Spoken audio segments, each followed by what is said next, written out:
अगर आप भी चाहते हैं SPG म्यूजिक एंटरटेनमेंट का वीडियो सबसे पहले आप तक पहुंचे, तो लाल बटन को दबाकर चैनल को सब्सक्राइब करें और साथ में बेल आइकन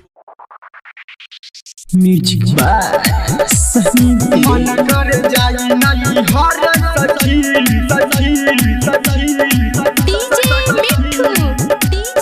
संया कई दिल हमके लोटा सखी का कही हम ससुरा के लीला संया चिट पट के मारेला संया चिट पट के मारेला का कही हम ससुरा के लीला संया चिट पट के मारेला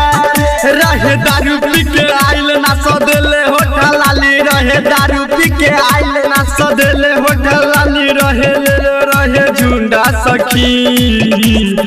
मन कर जाई नहीं हर सखी संया कई देले हमके लोटा सखी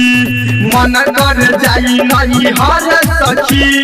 संया कई देले हमके लोटा सखी मन कर जाई नहीं हर सखी गोस्वामी डिजिटल रिकॉर्डिंग स्टूडियो संया कई देले हमके लोटा सखी ससुरा के पलंग लागल हिले हमरा तो देहिया कई देला ढीला राजा के बात हम केकरा से कही सुनाए ननद सास भौजाई ससुरा के पलंग लागल हिले हमरा तो देहिया कई देला ढीला लाजे के बात हम केकरा से कही सुनाए नाना दो सास भौजाई चली जाई न बहरा न तो चली जाई बनहरिया न तो चली जाई बहरा न तो चली जाई बनैल ले रहे संगे झुंडा सखी मन कर जाई नहीं हर सखी संया कई देले हमके लोटा सखी मन कर जाई नहीं हर सखी संया कई देले हमके लोटा सखी मन कर जाई नहीं हर सखी सखी डीजे मिठू संया कई देले हमके लोटा सखी लोटा सखी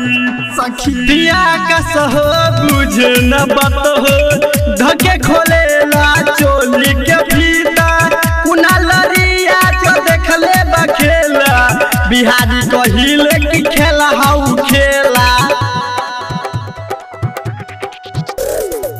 पिया का सहो बुझे न बात हो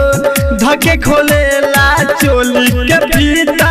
कुना लरिया जो देखले बखेला बिहारी कलेला की खेला हाउ खेला रहे दारू पी के आइल ना सदेले होठल लाली रहे दारू पी के आइल ना सदेले होठल लाली ले रहे संग में झुंडा सखी मन कर जाई नहीं हर सखी संया कई देले हमके लोटा सखी मन कर जाई नहीं हर सखी संया कई देले हमके लोटा सखी गोस्वामी डिजिटल रिकॉर्डिंग स्टूडियो